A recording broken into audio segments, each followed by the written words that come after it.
По втор пат се отвори прашањето за абортусот. Атмосферата на дебатата во собрание се вжешти. Најголем дел од присутните го поддржа новиот предлог закон. Имаше и такви кои се спротивставија на истиот.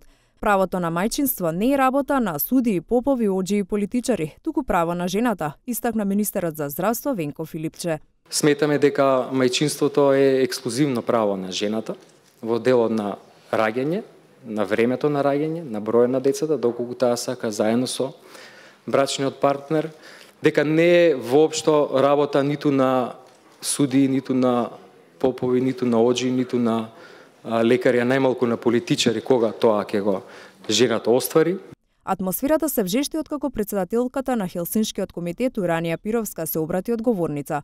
Господ секогаш е бил најголем непријател на жената.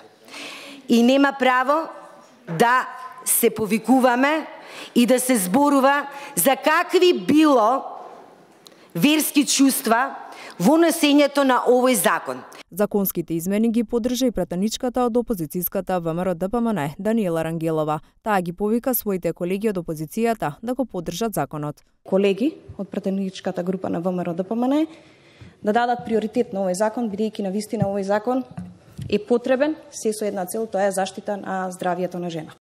Спротивставени ставови имаше Светлана Јовановска од Центарот за советување Срце што бие. За луѓе кои што тврдат дека се борат за правата на жената да има избор, со овој закон ја возможувате се освен право на избор. Со новиот предлог закон за абортус, на жената и треба да ѝ се возможи поголема информативност за начинот на изведување на абортусот.